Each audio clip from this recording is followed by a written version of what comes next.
Greetings, ladies and gentlemen. My name is Yugioh, and welcome back to another episode of Let's Play Legacy of the Duelist. Right. So, what happened? First, I'm very sorry about the microphone quality of the previous episode.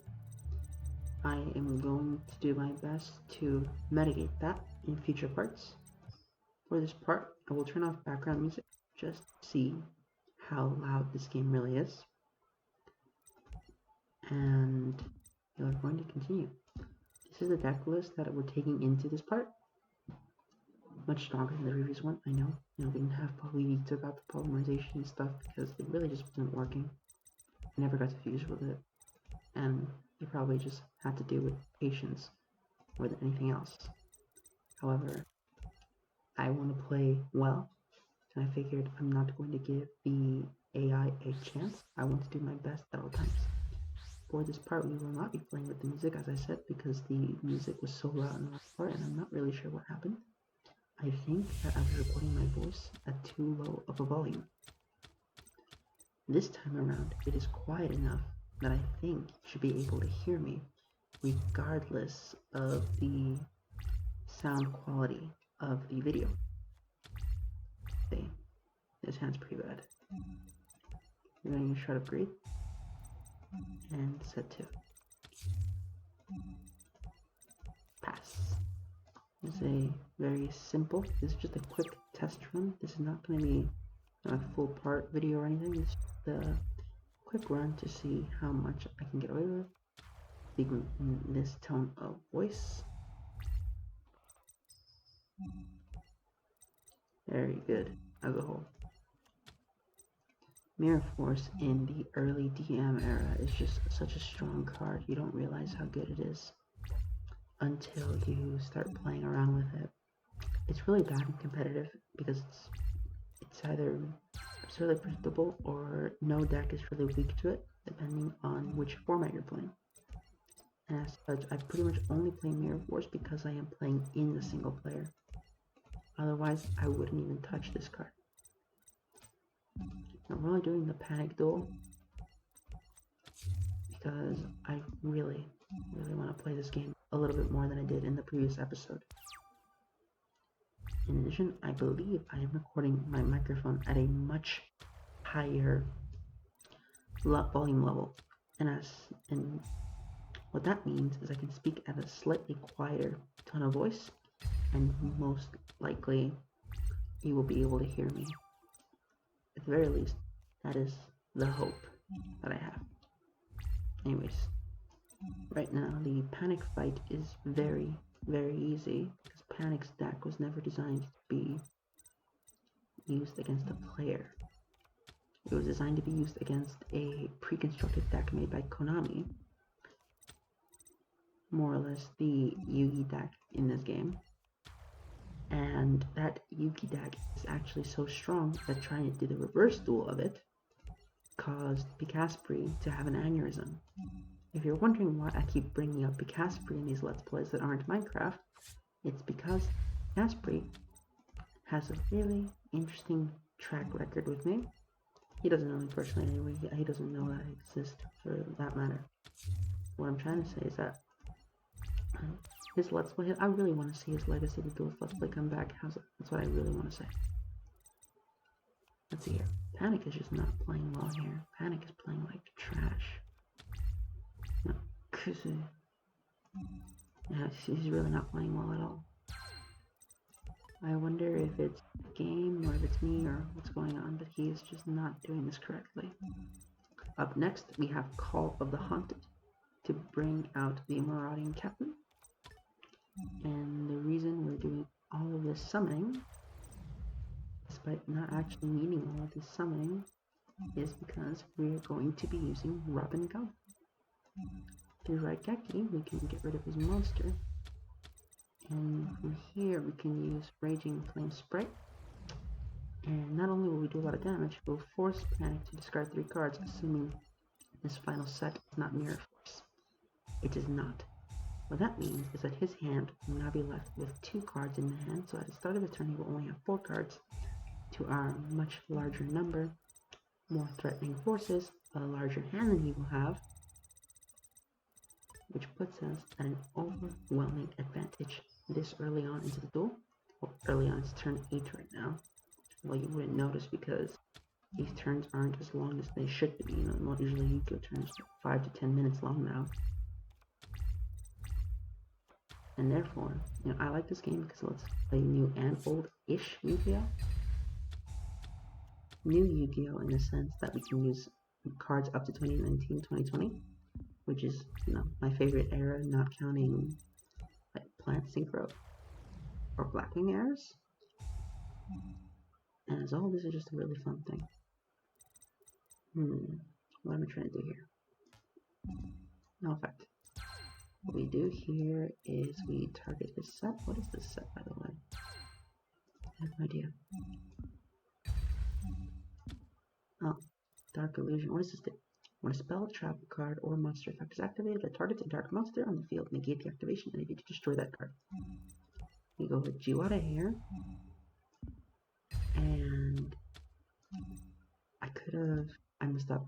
I could have direct attacked with Raging Flame Sprite. Enemy controller of the Flame Sprite take the Bone Crusher and swing for the damage, but I misplayed. I played like a bad player. I deserve to lose this one.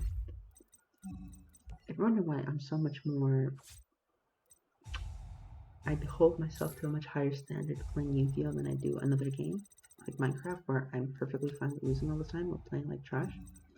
It's because, you know, I've played this game for 15 years. This game has been a part of pretty much the majority of my life.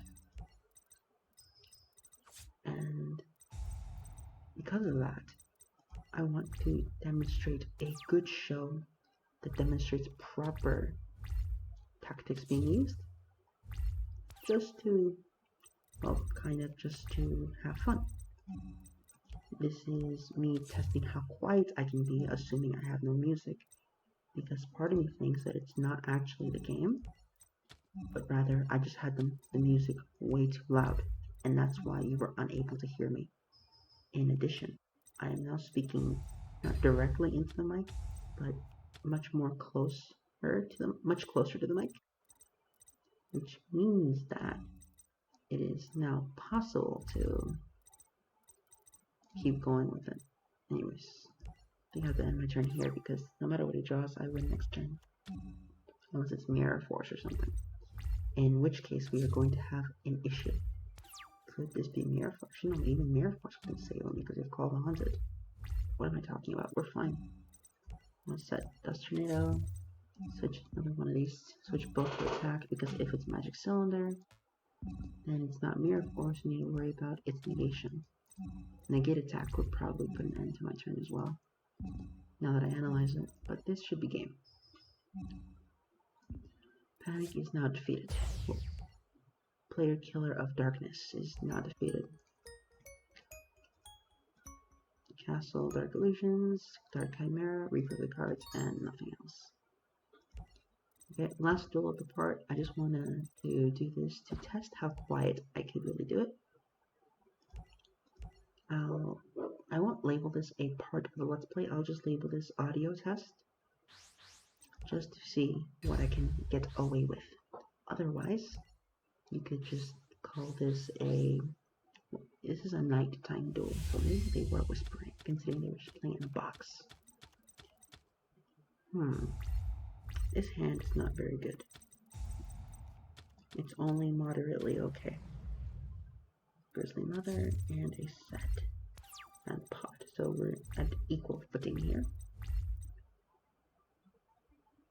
I just gives him Catapult Turtle. If I set the Dust Tornado and the Mirror Force, then there really is not much to worry about now, is there? You could take this part as some sort of very weird attempt at ASMR. Although, personally, I'm not very much into the commentary. You know what? I'm going to call this Legacy of the Duelist gameplay featuring ASMR. Because I believe that would be a fun way to title an episode. In addition, I am just making this game look easy, aren't I? Aren't I, ladies and gentlemen? This game, I was complaining about having a bad hand. I haven't even summoned a monster until my opponent gave me the one I wanted to summon. That is just how good I am at this early era. Now, the later eras are going to be much harder to win at. But for now, we have simple Yu-Gi-Oh! Simple rules, nothing too complicated. And because of the simplicity of the game, we are able to get away with a set of plays that realistically would get me nowhere in a competitive match. Both of these decks are objectively bad decks. They don't do anything proactively. They pretty much just stall out the game until somebody gives. And typically the one that gives is the opponent, not me. And it can be perceived as me overextending here, because we know that Yami Yugi is a character who has access to board wipes within the context of this game. However, because this is his match against Yamino Player Killer, it is unlikely that he has the correct responses necessary to deal with a deck that has the capability of overextending to some degree. Dokubo Senojibak is a very aggressive card. Well, defensive card. How is that? It's a very defensive card that enables the player to attempt to prolong the game. Okay. This is a very good card in the context of this being 1999. We're not in 1999. Now are we, ladies and gentlemen? We are in the beautiful year called 2022. And what does 2022 have? Soldiers. I summoned Command Knight. I used the effect of Disc Blade Rider. I removed Dust Tornado from my graveyard from the game to give it 500 extra attack points until the end of my opponent's turn. I enter the battle phase. In the battle phase, I will have a Disc Blade Rider attack Holy Elf. Command Knight will defeat Yami Yugi. Well, it'll be the instigator, and then his own Dragon Champion shall be what puts an end to his reign as King of Duelist. Thank you guys so much for watching this Let's Play Legacy of the Duelist ASMR part. I hope you all enjoyed.